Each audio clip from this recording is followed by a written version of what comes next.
Over here in the bottom center, we have our Terran player. Bbyong.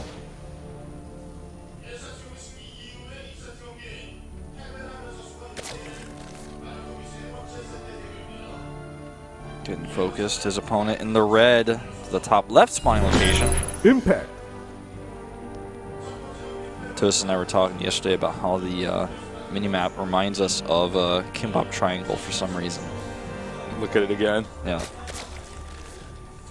You get that feel, like that little triangle? Yeah, actually, yeah. Makes me hungry. Oh, look at this. Actually, an 11-11 proxy on a 3-player map. This is the kind of build I like. We saw Innovation do this on his opponent's map pick, but this is not what you're going to expect. Do you know about the coin flip build? Maybe. You can't use I don't know it what the against name is, Zerg. but It's, if you're on a 3-player map, it was used, I believe it was Smuffed, used it against Testy to win, is if you're on a 3-player map. You can't do it in this matchup, but since we're talking about proxying and cheese, we got to see until this thing actually initiates how it's going to go. But it looks like it might not go as well as Bbyong wanted since Zerg didn't go hedge first. But if you're on a 3-player map, let's say that you're Protoss against a Terran, right? yeah. Well, you can do a coin flip. He's in one of 2 locations, so you blind go into one of those bases and make gateways. yeah. That's definitely something that, you know, I've even myself done once or twice in Protoss versus Protoss, like on Shakuris. You know, there's 2 spine locations he could be in. Just pick one, and then if he's not there, then well, it's a tough, long transition. Long game, man. Yeah, You're pretty much going to lose no matter what. Pretty much going to lose, but okay, I think he knows what's up. He turns the Overlord, and he's like, all right, that's kind of a funny angle, unless you were just planning on checking the watchtower. And this for my proxy hatch. Now he's going to go up here and see that Zerg's actually getting 4 Lings and Ling speed. Yeah, he's like doing a 1-base build here, which is pretty crazy in itself. So he's probably going to be like, what? Are you doing a speedling span? Like, what are you thinking? And now Bbyong is going to have to like awkwardly keep his units on that watchtower. It's the only way he can keep his Marines alive. Terran can recover from this, but it's pretty tough. This is a large map. The barracks is quite far away from home. Both of them, the barracks. So he's going to have to figure out a way to float them all the way back while teching up, which means he's not going to have a lot of Marines. This could be very tricky. Let's see. I like how the minerals are in troughs, by the way. Yeah. They're in Tupperware containers, the same ones. You know what it looks like? I'm going to call this right now. That looks like the blue meth in Breaking Bad. It does. It looks like that's the blue meth in Breaking Bad. That's what Blizzard was. And like my other good jokes, man, everyone's gonna be using it. But remember, you heard it here first. Tasteless said that does. It looks exactly like that. What do they call that? In Breaking Bad, I don't think there was really ever a real name for it. It was just kind of like it's Walter stuff or that blue stuff. You know, the blue stuff. The blue stuff. You know, they're always referring to it as that blue meth. That blue stuff's still going around. What was it, like 99.7% pure? I think 98%, like at the end. That's right. Or maybe that's the rounded version of what you just said. So I love that show. So I just got my dad watching that show, actually. Oh, he's going to be enjoying it, man. Oh, he is. He is. Well, this game's, unfortunately, for the Terran, in a bit of a weird spot. Well, you know, those positioning on those Marines actually made this a pretty good trade for him. Yeah, the problem is that he needs to get the barracks back home eventually. And Zerg is just continuously making Lings. And if he can catch these Marines when they're in the open, that would be huge. When you said Barrises earlier, like, I just started thinking about Game of Thrones and Barrist and Selmy. Like, let's take that barracks and I just float them Barrist and Selmy. Which one's Barrist and Selmy? Assembly? That's, God, like, is that the wrong name? I think that might be the wrong name. I'm not sure, man. I'm like... There's too many characters to actually keep up with in that. Yeah. Is that actually... That's not actually the old King Guard that came in...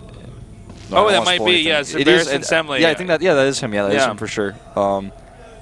I like don't want to spoil anything about what happens with him, but like, yeah, I think. Well, frankly, at this point in time, if you haven't caught up with the last 3 seasons, I mean, I don't know, man. I don't think you get the. I say that kind of thing normally, especially about like StarCraft matches, but about Game of Thrones, I'm like, that's almost sacred, you know. Like, if you haven't seen it, I'm really sorry for you. Actually, like, you need to get on that. Like, if you've refused to, I don't feel sorry for you. But if you just like have not been exposed to it yet, if this is your first time hearing about this show. First of all, get out of that rock that you're living under, but second of all, watch the show immediately. Definitely get on that. Great show. I can't wait for next Monday. Oh, man, I'm on that every Monday. All right, we have the Baneling Nest coming down. Now, one thing to note, when he gets banelings like this, he's getting the layer as well. The Terran had a weird hiccup here in his barracks production, getting his Marines back there. So if there's a good timing over here, he could actually deny. Oh, he's going to get that, isn't he? He gets that Overlord. He could have a good timing here to hit that second base. Yeah, this base, or rather this, everything about this game is weird. The natural timing for Bbyong, the slow hatchery for impact, then he's going into a 2-base lair before he takes a third. Bbyong is like, he made a bunker on the top of his ramp because he was so confused about the fast Zergling speed and what was going on. So he's trying to, now safely expand, but he's not going to be too far behind economically considering that the Zerg is still on 2 bases. But he's down in Harvesters, he has the Mules, and he's going into Banshees. A very funny game. Not normally what we see in this matchup, not at all, not even close.